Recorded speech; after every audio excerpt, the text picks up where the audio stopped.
आप कहेंगे जय अनुसंधान, जय विज्ञान, जय विज्ञान, जय विज्ञान, जय जवान।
कहेंगे जय अनुसंधान, जय विज्ञान, जय विज्ञान, जय विज्ञान, जय जवान, जय जवान, जय विज्ञान, जय विज्ञान, जय विज्ञान।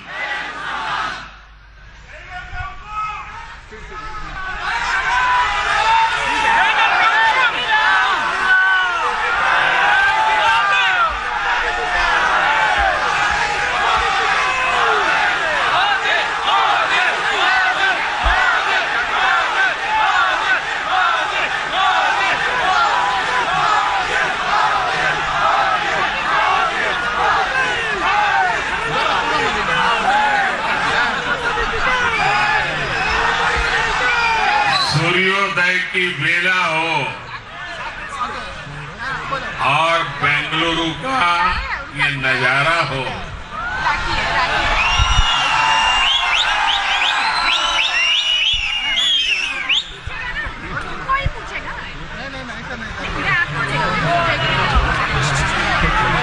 देश के वैज्ञानिक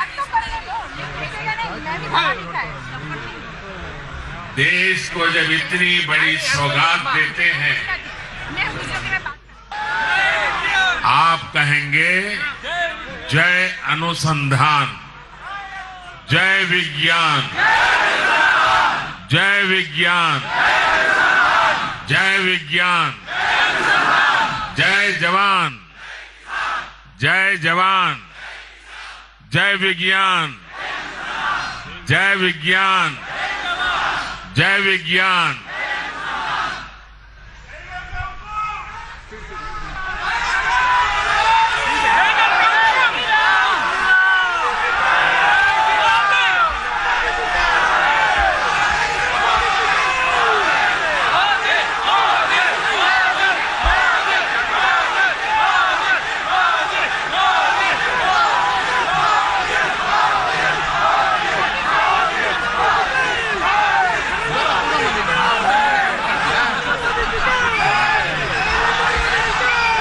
सूर्योदय की बेला हो।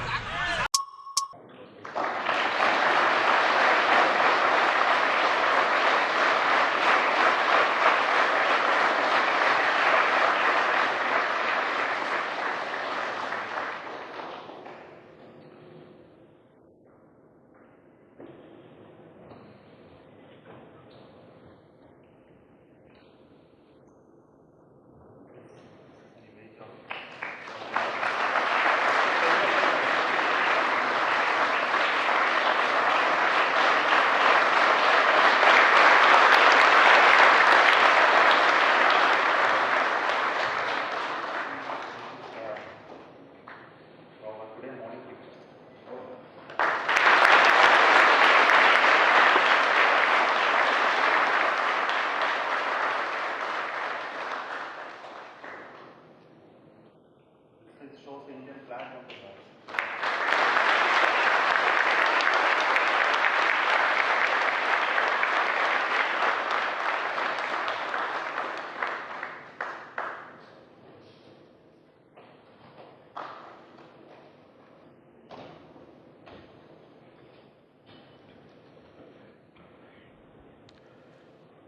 नमस्कार फ्रेंड्स।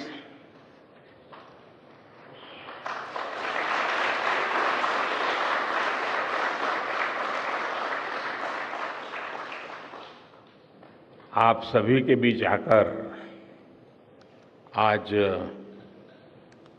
एक अलग ही खुशी महसूस कर रहा हूं। शायद ऐसी खुशी बहुत रेयर ओकेजन होते हैं जब तन मन खुशियों से भर गया हो। और व्यक्ति के जीवन में कई बार ऐसी घटनाएं घटती हैं कि वो बेसब्री हावी हो जाती है। इस बार मेरे साथ भी ऐसा ही हुआ है। इतनी बेसब्री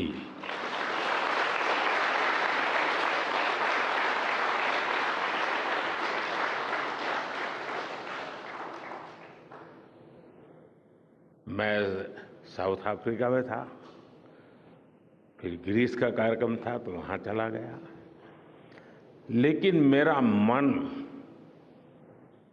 पूरी तरह आपके साथ ही लगा हुआ था।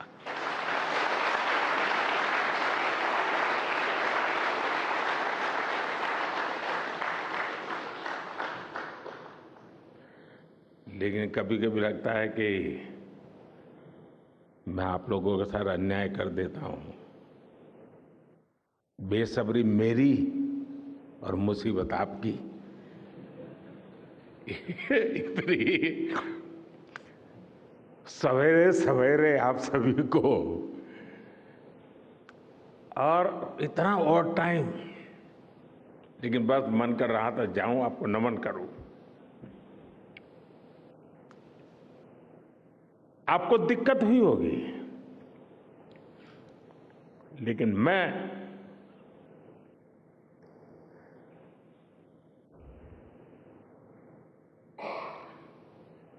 भारत में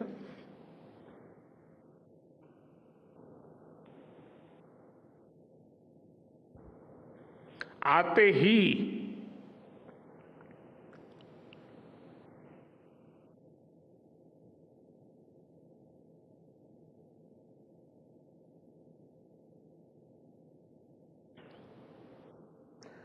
जल्द से जल्द आपके दर्शन करना चाहता था।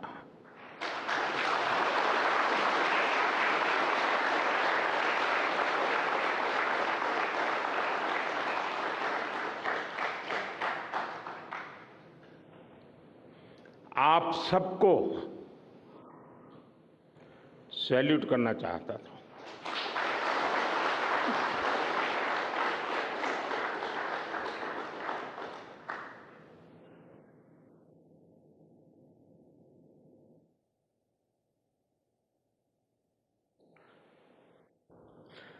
सैल्यूट आपके परिश्रम को, सैल्यूट आपके धैर्य को,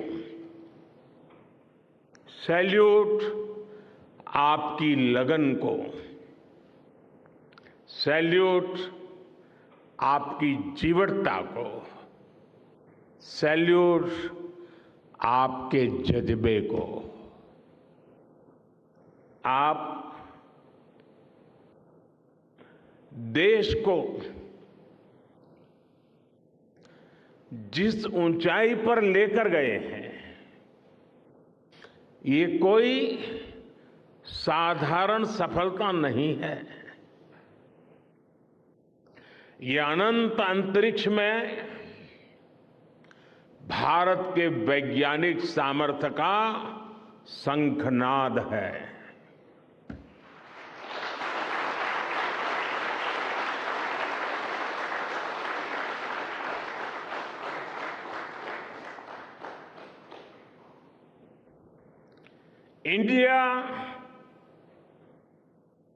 India is on the moon.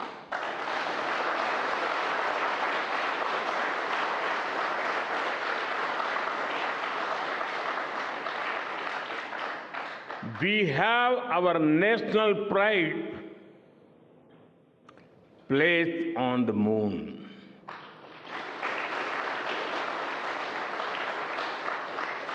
हम वहां पहुंचे जहां कोई नहीं पहुंचा था। हमने वो किया जो पहले कभी किसी ने नहीं किया था। ये आज का भारत है, निर्भीक भारत, जुझारू भारत।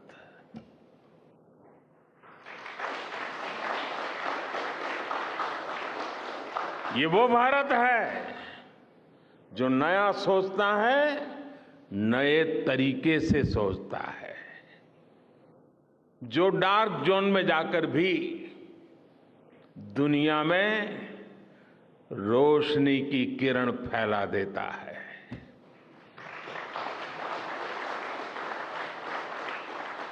21वीं सदी में यही भारत दुनिया की बड़ी बड़ी समस्याओं का समाधान करेगा। मेरी आंखों के सामने 23 अगस्त का वो दिन, वो एक एक सेकंड बार बार घूम रहा है। जब टचडाउन कंफर्म हुआ तो जिस तरह यहां इसरो सेंटर में पूरे देश में लोग उछल पड़े, वो दृश्य कौन भूल सकता है। कुछ स्मृतियां अमर हो जाती है। वो पल अमर हो गया। वो पल इस सदी के सबसे प्रेरणादायी क्षणों में से एक है। हर भारतीय को लग रहा था कि विजय उसकी अपनी है। खुद महसूस करता था। हर भारतीय को लग रहा था कि जैसे वो खुद एक बड़े एग्जाम में पास हो गया है। आज भी बधाइयां दी जा रही है, संदेश दिए जा रहे हैं, और ये सब मुमकिन बनाया है आप सबने, आपने।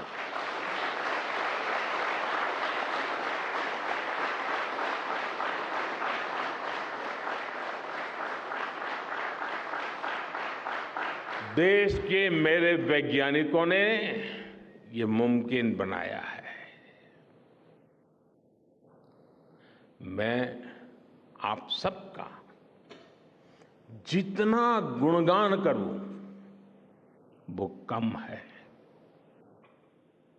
मैं आपकी जितनी सराहना करूं वो कम है। साथियों, मैंने वो फोटो देखी जिसमें हमारे मून लैंडर ने अंगद की तरह चंद्रमा पर मजबूती से अपना पैर जमाया हुआ है।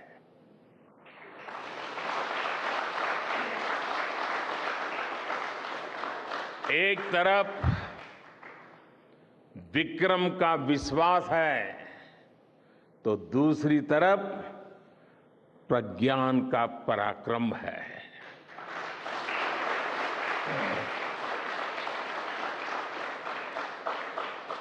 हमारा प्रज्ञान लगातार चंद्रमा पर अपने पद चिन्ह छोड़ रहा है।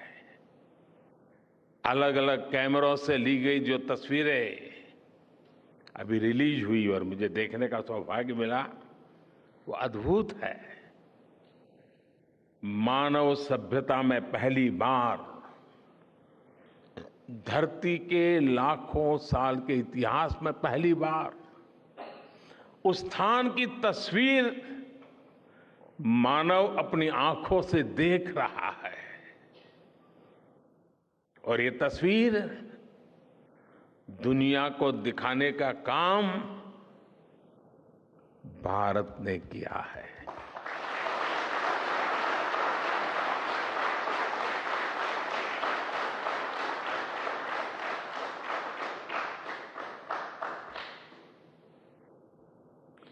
आप सभी वैज्ञानिकों ने किया है।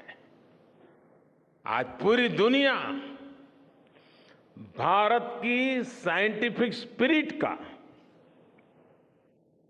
हमारी टेक्नोलॉजी का और हमारे साइंटिफिक टेम्परामेंट का लोहा मान चुकी है।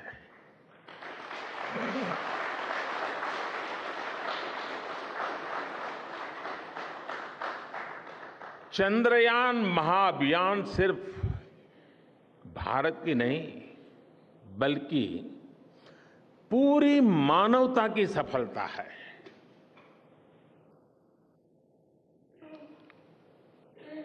हमारा मिशन जिस क्षेत्र को एक्सप्लोर करेगा उससे सभी देशों के लिए मून मिशंस के नए रास्ते खुलेंगे। ये चांद के रहस्य को तो खोलेगा ही, साथ ही धरती की चुनौतियों के समाधान में भी मदद करेगा। आपकी इस सफलता के लिए मैं एक बार फिर सभी वैज्ञानिकों को, टेक्नीशियंस, इंजीनियर्स और चंद्रयान महाअभियान से जुड़े सभी सदस्यों को बधाई देता हूं।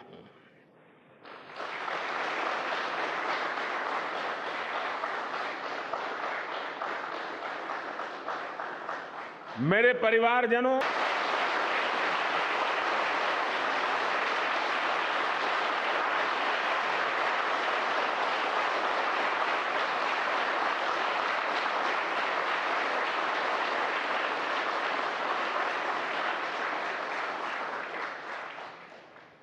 शिव में मानवता के कल्याण का संकल्प समाहित है और शक्ति से हमें उन संकल्पों को पूरा करने का सामर्थ्य मिलता है। चंद्रमा का शिव शक्ति पॉइंट हिमालय से कन्याकुमारी से जुड़े होने का बोध कराता है।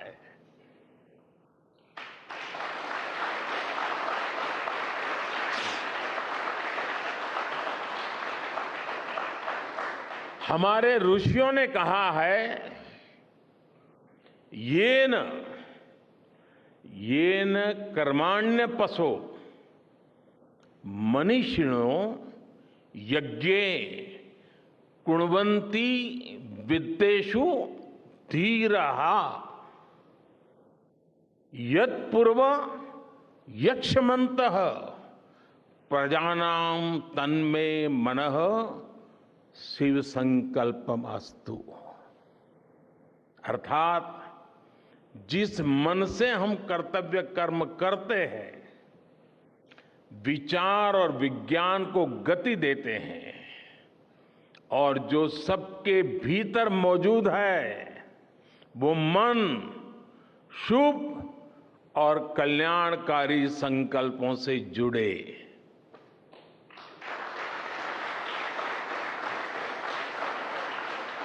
मन के इन शुभ संकल्पों को पूरा करने के लिए शक्ति का आशीर्वाद अनिवार्य है और ये शक्ति हमारी नारी शक्ति है।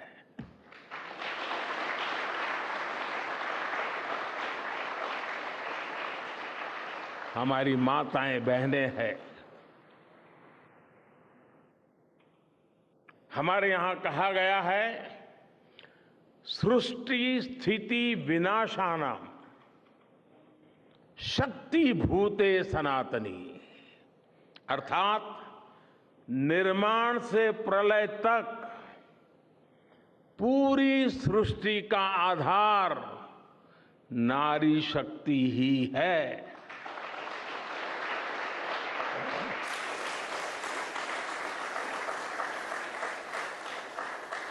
आप सबने देखा है, चंद्रयान 3 में देश ने, हमारी महिला वैज्ञानिकों ने, देश की नारी शक्ति ने कितनी बड़ी भूमिका निभाई है। चंद्रमा का शिव शक्ति पॉइंट सदियों तक भारत के इस वैज्ञानिक और दार्शनिक चिंतन का साक्षी बनेगा।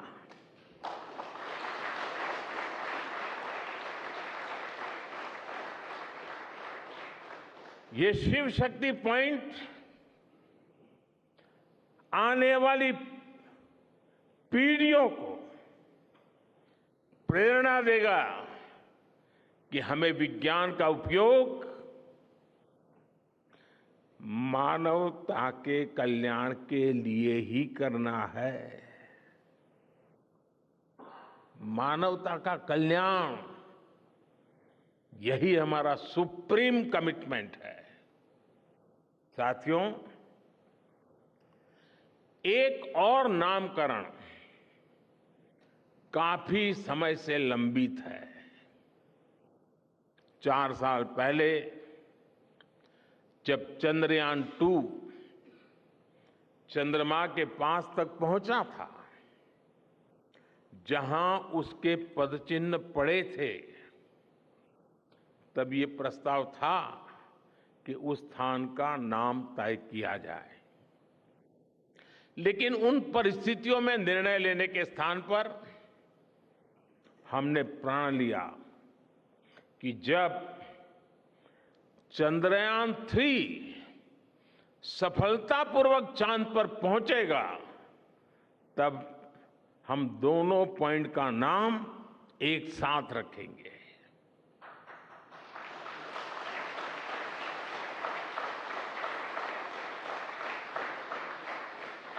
और आज मुझे लगता है कि जब हर घर तिरंगा है, जब हर मन तिरंगा है और चांद पर भी तिरंगा है, तो तिरंगा के सिवाय चंद्रयान 2 से जुड़े उस स्थान को और क्या नाम दिया जा सकता है।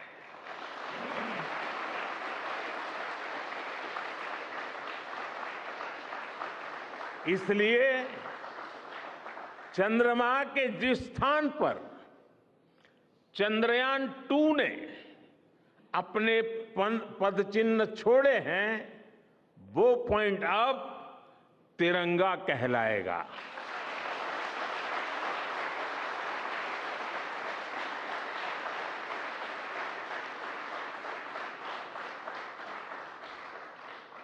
ये तिरंगा पॉइंट भारत के हर प्रयास की प्रेरणा बनेगा। ये तिरंगा पॉइंट हमें सीख देगा कि कोई भी विफलता आखिरी नहीं होती। अगर दृढ़ इच्छा शक्ति हो तो सफलता मिलकर के ही रहती है। यानी मैं फिर दोहरा रहा हूं, चंद्रयान-2 के पद चिन्ह जहां है, वो स्थान आज से तिरंगा पॉइंट कहलाएगा। और जहां पर चंद्रयान-3 का मून लैंडर पहुंचा है, वो स्थान आज से शिव शक्ति पॉइंट कहलाएगा।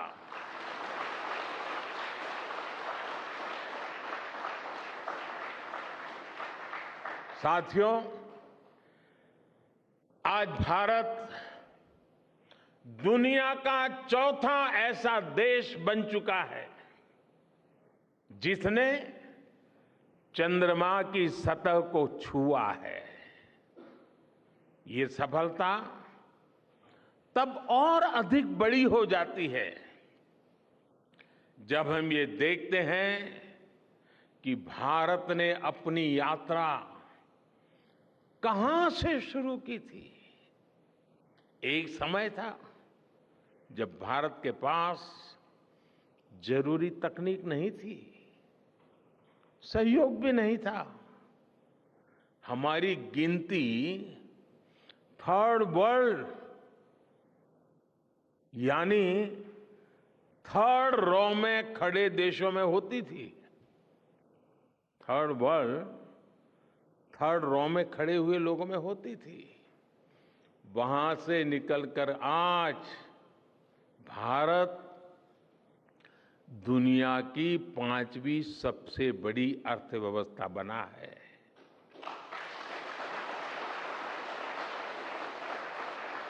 आज ट्रेड से लेकर टेक्नोलॉजी तक भारत की गिनती पहली पंक्ति यानी फर्स्ट रो में खड़े देशों में हो रही है। यानी थर्ड रो से फर्स्ट रो तक इस यात्रा में इसरो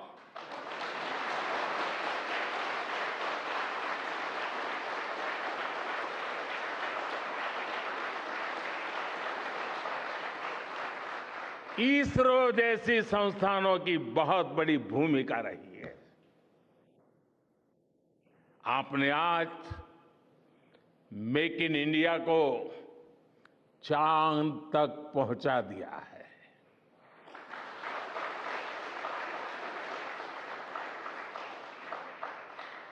मेरे परिवारजनों, मैं आज आपके बीच आकर विशेष तौर पर देशवासियों को आपकी मेहनत के बारे में बताना चाहता हूं। जो मैं बातें बता रहा हूं वो आपके लिए नई नहीं है, लेकिन आपने जो किया है, जो साधना की है, वो देशवासियों को भी पता होना चाहिए। भारत के दक्षिण हिस्से से चंद्रमा के दक्षिणी ध्रुव तक चंद्रयान की ये यात्रा आसान नहीं थी। मून लैंडर की सॉफ्ट लैंडिंग सुनिश्चित करने के लिए हमारे वैज्ञानिकों ने इसरो की रिसर्च फैसिलिटी में आर्टिफिशियल मून तक बना डाला। इस आर्टिफिशियल मून पर विक्रम लैंडर को अलग अलग तरीके से सरफेस पर उतारकर उसका टेस्ट किया गया था। अब इतने सारे एग्जाम देकर हमारा मून लैंडर वहां गया है तो उसे सक्सेस मिलनी ही मिलनी थी।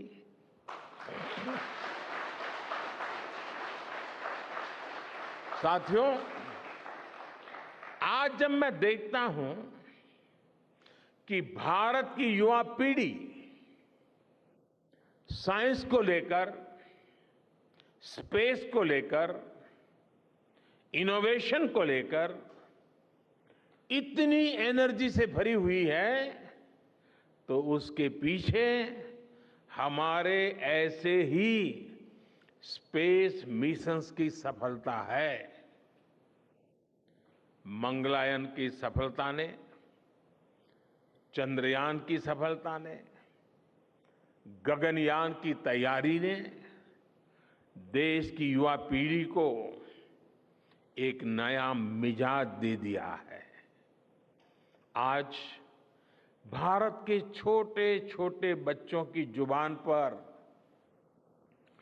चंद्रयान का नाम है।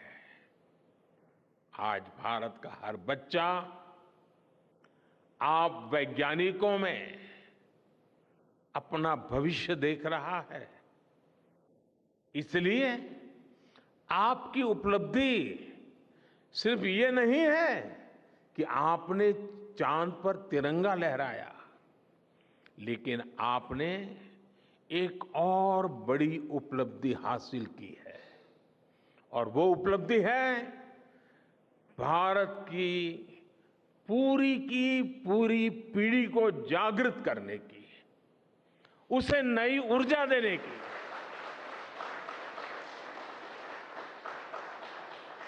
आपने एक पूरी पीढ़ी पर अपनी इस सफलता की गहरी छाप छोड़ी है। आज से कोई भी बच्चा रात में जब चंद्रमा को देखेगा तो उसको विश्वास होगा कि जिस हौसले से मेरा देश चांद पर पहुंचा है, वही हौसला, वही जज्बा उस बच्चे के भीतर भी है, उस युवा के भीतर भी है। आज आपने भारत के बच्चों में आकांक्षाओं के जो बीज बोए हैं, कल वो वट वृक्ष बनेंगे और विकसित भारत की नींव बनेंगे।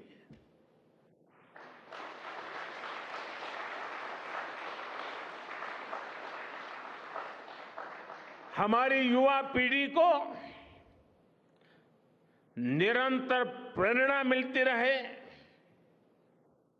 इसके लिए एक और निर्णय लिया गया है। 23 अगस्त को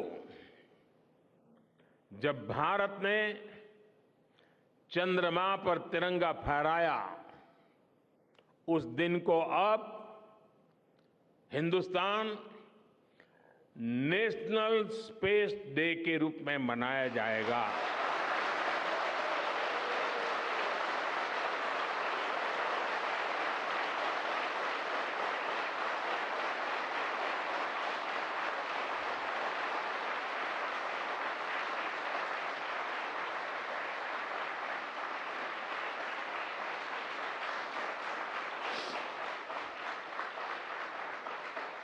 जब हर वर्ष national space day science, technology और इनोवेशन की स्पिरिट को सेलिब्रेट करेगा, हमें हमेशा हमेशा के लिए प्रेरित करता रहेगा।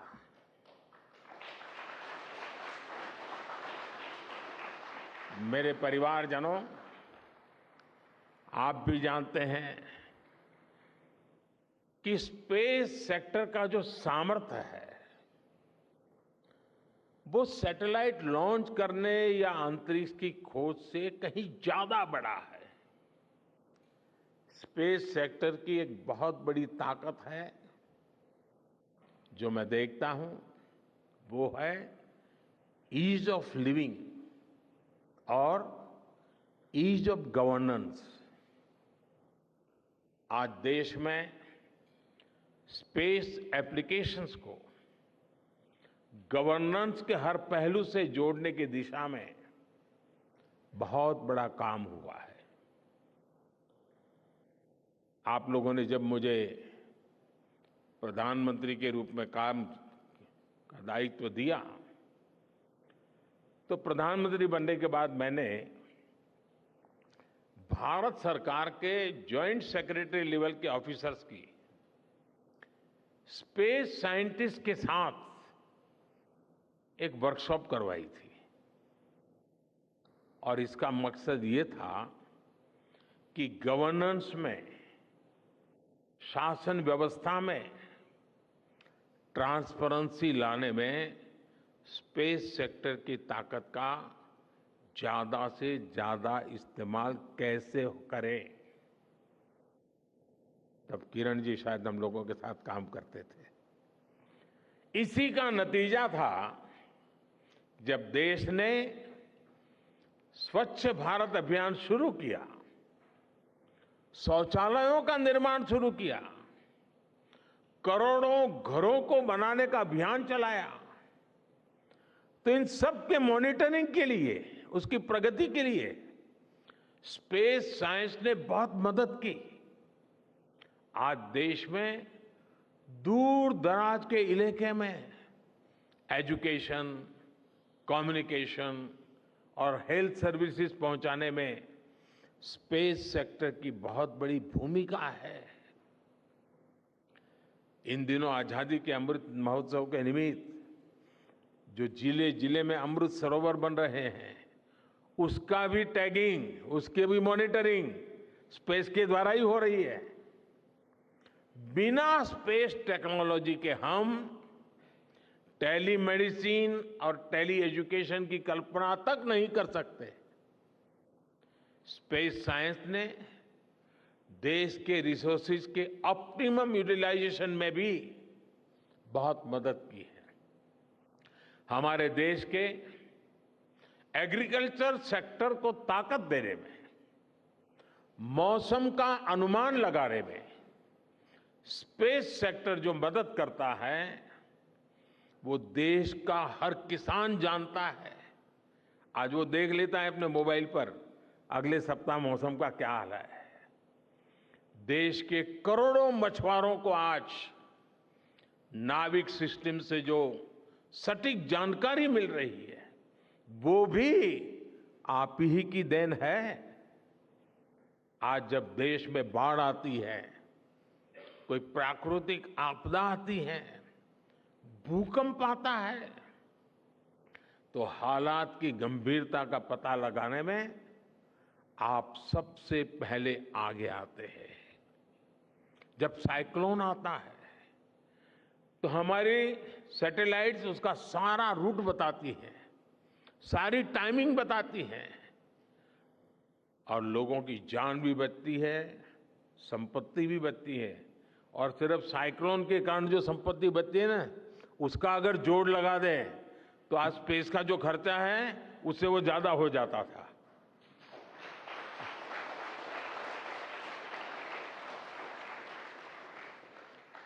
हमारे PM Gatishakti national master plan का आधार भी स्पेस टेक्नोलॉजी ही है। और आज दुनिया भारत के इस गतिशक्ति प्लेटफॉर्म का अध्ययन कर रही है कि प्लानिंग और मैनेजमेंट में ये प्लेटफॉर्म कितना उपयोगी हो सकता है। इससे प्रोजेक्ट्स की प्लानिंग, एजुकेशन और मॉनिटरिंग में काफी मदद मिल रही है। समय के साथ बढ़ता हुआ स्पेस एप्लीकेशन का ये दायरा हमारे युवाओं के लिए अपॉर्चुनिटीज भी बढ़ा रहा है, अवसर बढ़ा रहा है।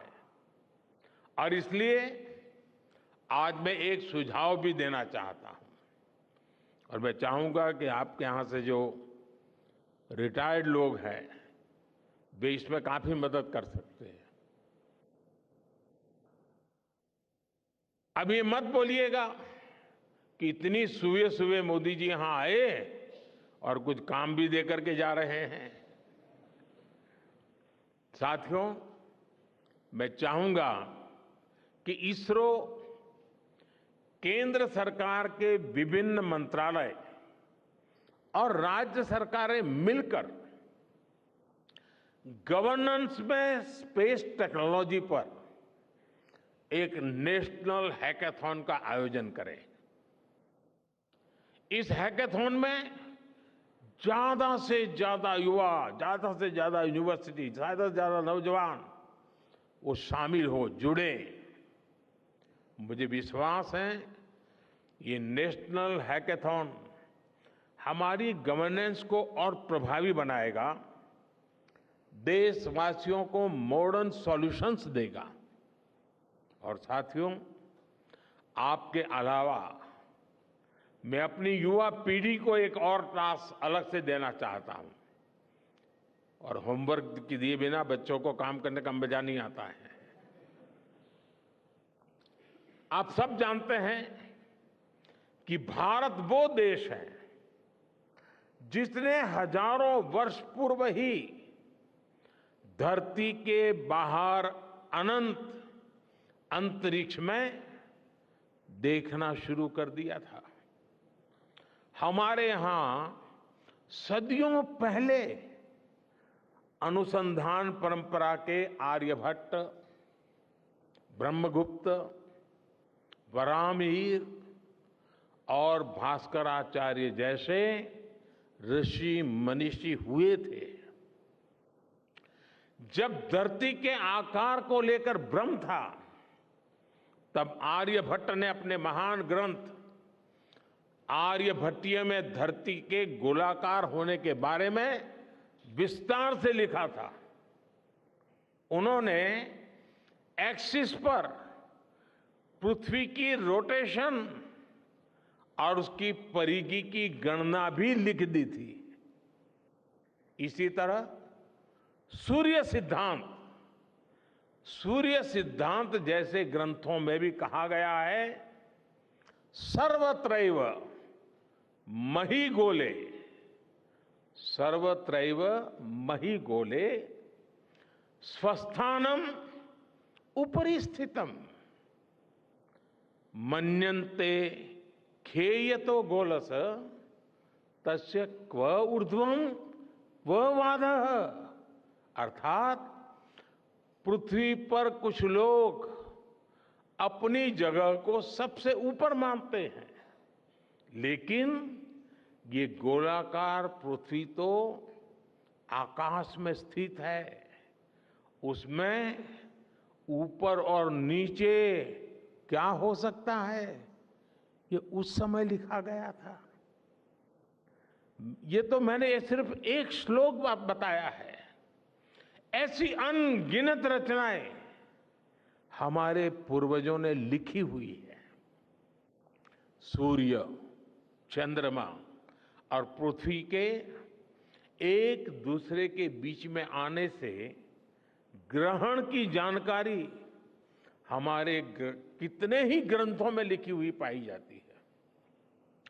पृथ्वी के अलावा अन्य ग्रहों के आकार की गणनाएं, उनके मूवमेंट से जुड़ी जानकारी भी हमारे प्राचीन ग्रंथों में मिलती है।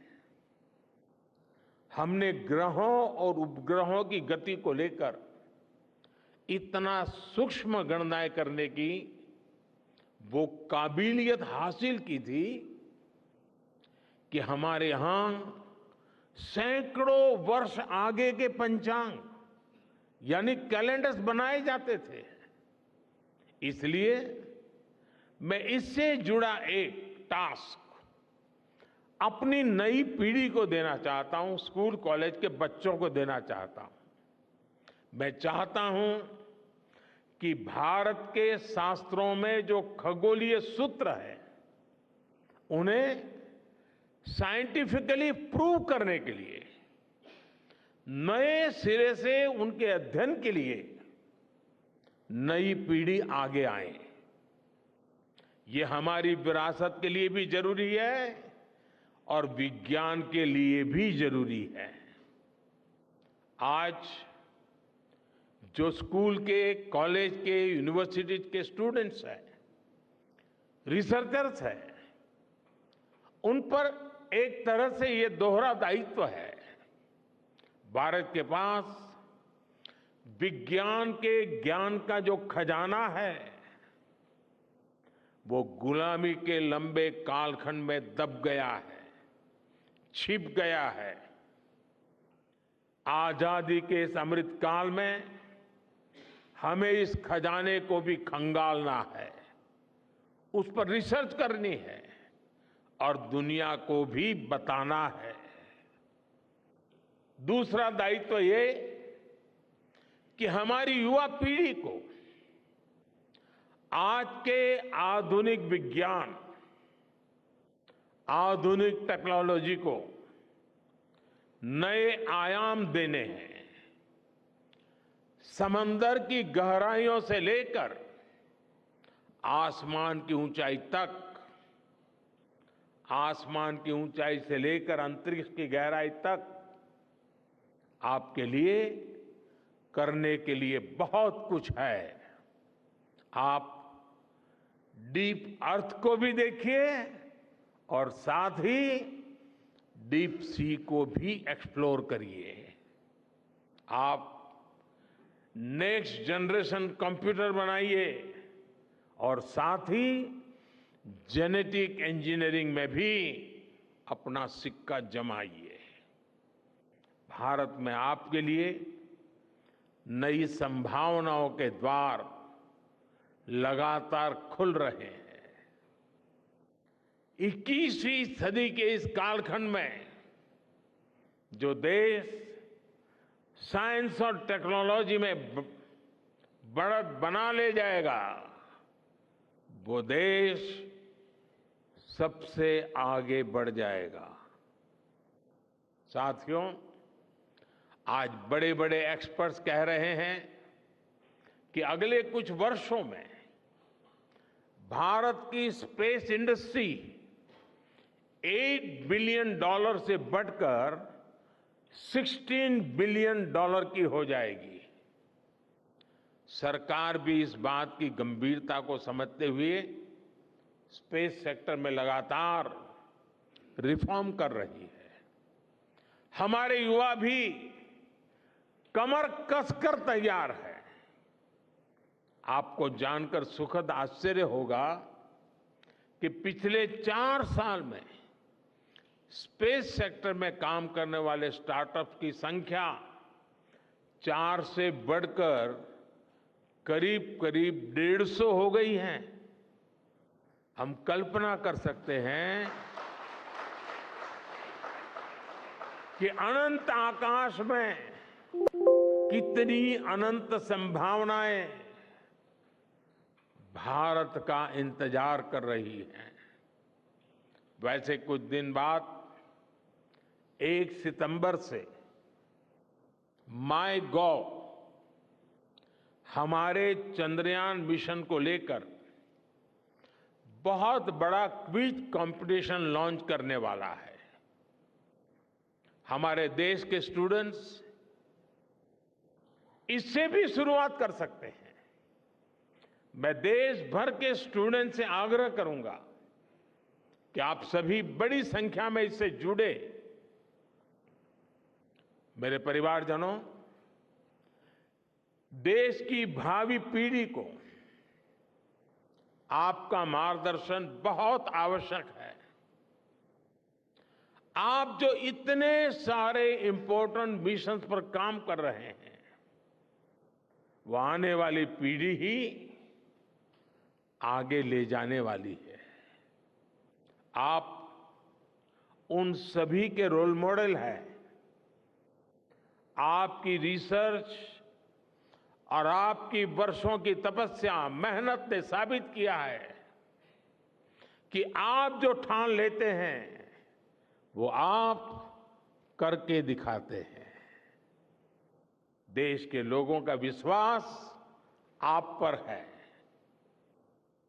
और विश्वास कमाना छोटी बात नहीं होती है दोस्तों। आपने अपनी तपस्या से विश्वास कमाया है।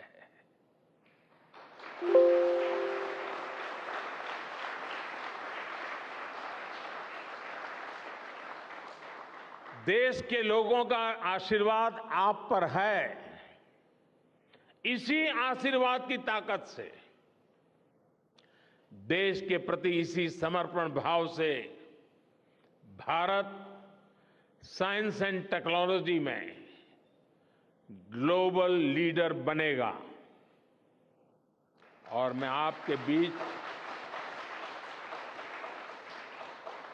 बड़े विश्वास के साथ बताता हूं, इनोवेशन की हमारी यही स्पिरिट ही 2047 में विकसित भारत के सपने को साकार करेगी। इसी विश्वास के साथ मैं फिर एक बार आप सबके दर्शन करके पावन हुआ हूं। देशवासी गौरव से भरे हुए हैं। सपने बहुत तेजी से संकल्प बन रहे हैं और आपका परिश्रम उन संकल्प को सिद्धि के तक ले जाने के लिए बहुत बड़ी प्रेरणा बन रहा है। आपको जितनी बधाई दूं कम है, जितना अभिनंदन करूं कम है। मेरी तरफ से करोड़ों करोड़ों देशवासियों की तरफ से, दुनिया भर की साइंटिफिक कम्युनिटी की तरफ से अनेक अनेक धन्यवाद, बहुत बहुत शुभकामनाएं। भारत माता की, भारत माता की, भारत माता की। धन्यवाद।